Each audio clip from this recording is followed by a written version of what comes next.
வணக்கம். சின்ன குரூப் சேனலுக்கு உங்கள் அனைவரையும் அன்புடன் வரவேற்கின்றேன். இன்றைய ஆன்மீக தகவல் ஸ்ரீ அன்னை ஸ்ரீ பகவான் அரவிந்தர் பற்றிய தகவலை தான் நாம் பார்க்க போகின்றோம். அன்பர்கள் அனைவருடைய பிரார்த்தனையும் ஸ்ரீ அன்னை ஸ்ரீ பகவான் அரவிந்த திருப்பாதங்களில் சமர்ப்பணம் செய்கின்ற நம்பிக்கையான நியாயமான பிரார்த்தனைகள் நிச்சயமாக கைகூடும்.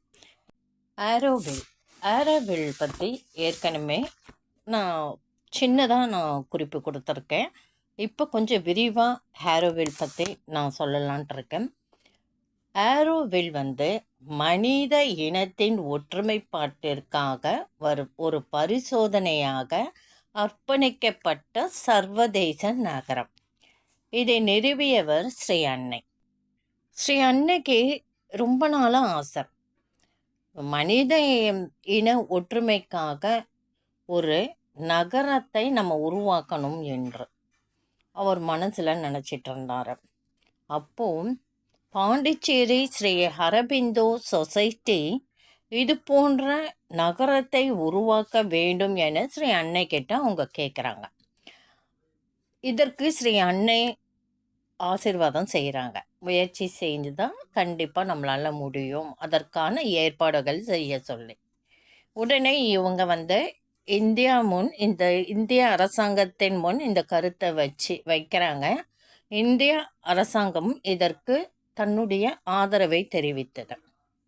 அடுத்து யுனெஸ்கோவில் பொது சபைக்கு இந்த கருத்தை எடுத்துக்கொண்டு வைக்கிறாங்க. அவங்களும் மனித சமுதாயத்தின் ஒற்றுமைக்கு இந்த திட்டம் நன்கு பயனுள்ள திட்டம் என்று முழு ஆதரவை அவங்க தெரிவித்து ஒரு மனதாக அவங்க இந்த கருத்தை ஒரு மனதாக ஏற்று அதை நிறைவேற்ற அவங்க முழு ஆதரவை தெரிவித்தார்கள்.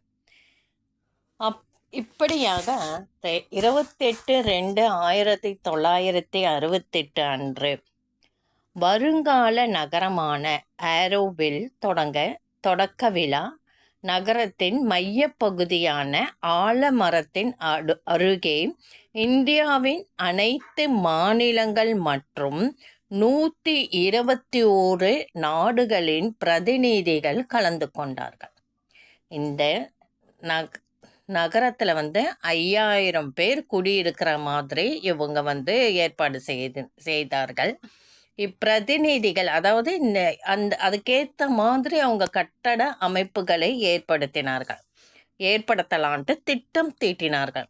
இப்பிரதிநிதிகள் தங்கள் சொந்த மண்ணில் அந்த 121 நாடுகள்லேருந்து வந்த பிரதிநிதிகள் அவங்க ஊர்லேருந்து நாடுகளிலிருந்து சொந்த மண்ணை எடுத்துட்டு வராங்க. சலவை கல்லால் ஆன தாமரை மொட்டு வடிவம் தாலியினுள் இந்த மண்ணை அவங்க அனைவரும் ஒரு சேர அதில் கொட்டினாங்க. அந்த ஆரோவில் பக்கத்தில் பார்த்தீங்கன்னா தாமரை, இப்போ நீங்கள் இந்த படத்தில் பார்க்கலாம், தாமரை மொட்டு போல் அது சுற்றி இருக்கும். அந்த இடத்துல இவங்க அவங்க நாட்டு மண் 121 நாடுகளிலிருந்து கொண்டு அதில் சேர்க்குறாங்க. அதுக்கப்புறம் ஆரோவில் கட்டடம் அடித்தளம் நடப்பட்டு அவங்க கட்ட ஆரம்பித்தாங்க. ஆரோவில் தென்னிந்தியாவில் பெரும்பாலான பகுதி, தமிழ்நாட்டில் சில பகுதிகள், புதுச்சேரியில் சில பகுதிகள். ஆரோவில்ல 52க்கு மேற்பட்ட நாடுகளிலிருந்து மனித இனம் மக்கள் வந்திருக்காங்க.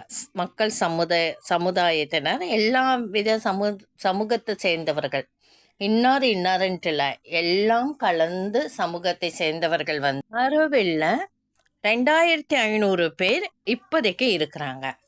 இவங்களுக்கு அங்கே என்ன பணி செய்கிறாங்க, ஆரோவில்ல எப்படி இருக்கிறாங்க என்பதையும் பார்க்கலாம். ஆரோவில்லாம் அது தொழில் கூடமாகவும் தொழில் பயிற்சி அமைக்கும் மையமாகவும் கைவினை பொருட்கள் தயாரிக்கிற தொழில்கூடமும் அந்த ஆரோவில்லில் இருக்கிறது. பல தரப்பட்ட ஆரோவில்ல வசிக்கிற மனிதர்கள் அதே உலகை சேர்ந்தவர்களாகவும் அதே பலவீனங்களுடனும் குறைகளுடனும் பிறந்தவர்களாகவும் இருக்கும் வரை அங்கு துன்பமே இருக்காது என்று எப்படி நம்ப முடியும்? ஆரோவில்ல துன்பமே இருக்காது என்று ஸ்ரீ பகவான் சொல்றாரு. நான் ஒருபோதும் கருதவில்லை. ஏனெனில் மனிதர்கள் அவர்கள் இப்பொழுதுள்ள நிலையில் துன்பத்தில் ஆசை கொண்டிருக்கிறார்கள். ஒரு பக்கம் சபித்து கொண்டே அதை வரவழைக்கின்றார்கள். கொஞ்சம் கஷ்டப்பட்டு வேலை செஞ்சால் அப்பா ரொம்ப கஷ்டமாக இருக்குது இந்த வேலை செய்கிறதுக்குன்ட்டு ஒரு சலிப்புத்தன்மை வரும். அதை எப்படி தான் அந்த ஒரு மாதிரி சபித்து கொண்டே அந்த வேலையை முணுமுணுத்து கொண்டே செய்வார்கள். அப்படி அவங்க மனசில் அந்த எண்ணம் இருக்கும் பொழுது துன்பம் அவங்க கிட்ட சேர்ந்து தான் இருக்கும். ஆனால் அவர்கள் உண்மையாகவே அமைதியை விரும்பவும் சமத்தையை பழக முயலவும் நாம் அவர்களுக்கு கற்றுக் கொடுக்க முயல்வோம். ஆரோவில்லில் நிறைய பயிற்சி சொல்லி கொடுக்குறாங்க. ஒரு மனிதர் எப்படி இருக்கணும் என்று ஸ்ரீ அன்னை ஸ்ரீ பகவான் அரவிந்தரோட வழிமுறைகளையும் சொல்லி கொடுக்குறாங்க. அதை தான் இங்கு குறிப்பிடப்பட்டுள்ளது. ஸ்ரீ பகவான் சொல்கிறாரு, நான் குறிப்பிட்டது தானே விரும்பி ஏற்றுக்கொள்ளாத வறுமையையும் பிச்சை எடுப்பதையும் பற்றி. இந்த நிலை ஏற்படாத முறையில் ஆரோவில் வாழ்க்கை ஒழுங்கமைக்கப்படும். வெளியிலிருந்து பிச்சைக்காரர்கள் வந்தால் அவர்கள் வெளியே போக வேண்டியதே இல்லை, அல்லது அவர்களுக்கு தங்கிடம் அளிக்கப்பட்டு வேலை செய்வதில் மகிழ்ச்சி உள்ளது என்பது அவர்களுக்கு உணர்த்தப்படும். அவ்வளவே வழியில் ரொம்ப வறுமை கோட்டில் இருக்கிறவங்க கூட இந்த ஆரோவில்லில் போனாங்கன்னா அவங்களுக்கு ஆரோவில்லில் அந்த துன்பத்தை விலக்கி இன்பமாக எப்படி வாழ முடியும் என்பதையும் வாழ்க்கை நெறிமுறைகளை பற்றியும் அவங்களுக்கு தொழில் பயிற்சி தொழில் கற்றுக்கிட்டிங்கன்னா என்ன பலன் என்பதை அவங்களுக்கு உணர்த்திட்டு அவங்களுக்கு என்னென்ன சொல்ல வேண்டுமோ அந்த பயிற்சியெல்லாம் அவங்களுக்கு சொல்லி கொடுத்து அவங்களுக்கு தொழிலும் அமைத்து கொடுப்பார்கள். அவர்கள் வெளியே போக வேண்டியதில்லை. அவர்களுக்கு தங்குறதுக்கு இடமும் கொடுக்கின்றார்கள். வேலை செய்வதில் மகிழ்ச்சி உள்ளது என்பதை அவங்களுக்கு புரிய செய்கிறாங்க. ஆசிரமத்தின் லட்சியத்திற்கும் ஆரோவில்லின் லட்சியத்திற்கும் இடையேயுள்ள அடிப்படை வேறுபாடு என்ன என்பதை பார்ப்போம். எதிர்காலத்தின் பால் இறைவனுக்கு செய்யும் தொண்டின் பால் கொள்ளும் உளப்பான்மையின் அடிப்படை வேறுபாடு எதுவும் இல்லை. ஆனால் ஆசிரமத்தில் உள்ளோர்கள் யோகத்திற்காக தங்கள் வாழ்க்கைகளை அர்ப்பணித்து கொண்டவர்களாக கருதப்படுகிறார்கள். இதில் சேர்க்கவில்லை. அவர்கள் படிப்பிற்காகவே இங்கு வந்திருக்கிறார்கள். அவர்கள் தங்களுடைய வாழ்க்கை நோக்கத்தை தேர்ந்தெடுத்திருப்பார்கள் என்று எதிர்பார்க்க முடியாது. ஆனால் ஆரோவில்லில் சேர்வதற்கு மனித இன முன்னேற்றத்திற்காக ஒரு கூட்டு முயற்சி செய்வதற்கு நல்லெண்ணம் இருந்தால் போதும்.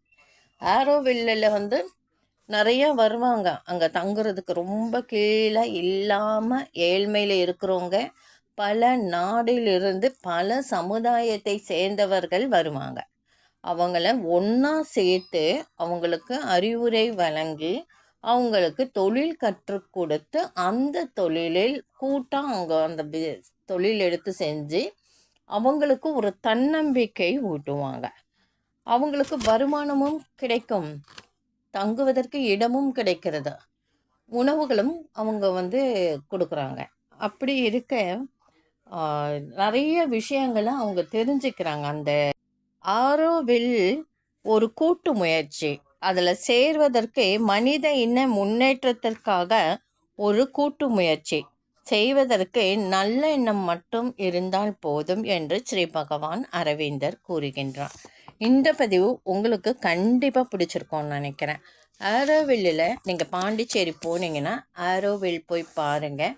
ஆன்லைன் புக்கிங் கூட இருக்குது. ஆன்லைன் புக்கிங் பண்ணிவிட்டு நீங்கள் அங்கே போய் பார்க்கலாம். உடனே நம்ம போய் அந்த ஆரோவில்லை தரிசனம் பண்ண முடியாது. அவங்கக்கிட்ட பர்மிஷன் வாங்கணும், ரிஜிஸ்டர் பண்ணணும். குடும்பத்தில் ஒவ்வொரு உறுப்பினர் பெயர்லேயும் அவங்க சொல்கிற டேட்டுக்கு நம்ம பாண்டிச்சேரிக்கு அந்த ஆரோவில் ஆஃபீஸ்கிட்ட போனோம்னா அவங்க அங்கேருந்து நமக்கு வழிநடத்தி செல்வார்கள். அதே மாதிரி ஆரோவில்லுக்கு வயதானவர்கள் முடியாதனா அவங்க வாகனம் ஏற்பாடுகளும் செய்து கொடுக்குறாங்க இலவசமாக. வாழ்நாளில் ஒரு முறையாவது ஆரோவில்ல கண்டிப்பாக தரிசனம் செய்யணுங்க. அப்படி ஒரு அற்புதமான அவங்க வந்து ஸ்ரீ அன்னை வந்து அதை வந்து உருவாக்கி இருக்கிறாங்க. அந்த கட்டடம் வந்து பார்த்தீங்கன்னா பார்க்கவே அருமையாக இருக்கும். அதில் வந்து போகிற அவங்க நடத்துகிற வழிமுறைகளும் சொல்லவே வேண்டாம், அற்புதமாக இருக்கும். நான் வார்த்தையால் விவரிக்க முடியாத, அதை நேராக போய் அதை அனுபவிங்க. கண்டிப்பாக வந்து மனதுக்கு ஒரு அமைதியும் இருக்கும்.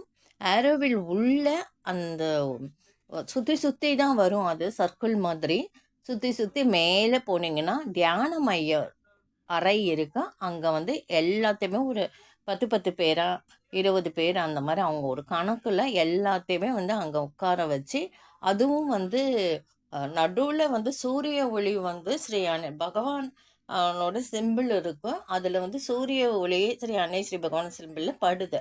அந்த சர்க்கிளில் அதை சுற்றி வந்து தியானம் பண்ணுறதுக்கு எல்லாம் வந்து கொஞ்சம் கொஞ்சம் பேராக அனுப்புகிறாங்க. அந்த ஒரு அவங்க இருக்கை போட்டிருக்காங்க, அதில் உட்காந்து தியானம் பண்ணுற மாதிரி.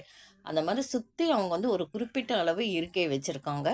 அதில் வந்து அதுக்குரிய நபர்களை உள்ளே அனுப்பி அவங்க வந்து அதுக்கு எவ்வளோ நேரம் வேணால் தியானம் பண்ணுற மாதிரி அங்கே உட்காந்து தியானம் பண்ணிவிட்டு நம்ம வெளியே வரலாம். ரொம்ப அற்புதமாக கட்டியிருக்காங்க. வாழ்நாளில் ஒரு முறையாவது நீங்கள் பார்க்கலாம். அதே மாதிரி தாமரை மொட்டு மாதிரி வந்து 121 நாடுகள்லேருந்து மண் எடுத்து போட்ட அந்த இடத்துல வந்து வாட்டர் ஃபால்ஸ் வச்சுருக்காங்க. அங்கேயுமே உட்காந்து நிறைய பேர் தியானம் பண்ணுறாங்க. நான் வந்து 2 முறை வந்து அந்த ஹேரோவில் போய் பார்த்துருக்கேன். மறுபடியும் பார்க்கணும் முயற்சி செய்கிறேன். ஆனால் வந்து போக முடியாத சூழ்நிலை. நீங்கள் ட்ரை பண்ணுங்கள், கண்டிப்பாக போக முடியும். நாம் ஸ்ரீ அன்னையிடம் இந்த பிரார்த்தனையை வச்சா நிச்சயம் நடக்காதது ஒன்றுமில்லை. இந்த வீடியோ பதிவு பிடிச்சிருந்தால் லைக் பண்ணுங்கள், ஷேர் பண்ணுங்கள், சப்ஸ்கிரைப் பண்ணுங்கள். நீங்கள் இப்போ பார்க்குறது ஸ்ரீ அன்னையின் குழந்தை பருவத்தின் அவங்க எப்படி இருந்தாங்கன்றது தான் நான் இந்த வீடியோவில் பதிவிட்டிருக்கேன். நன்றி.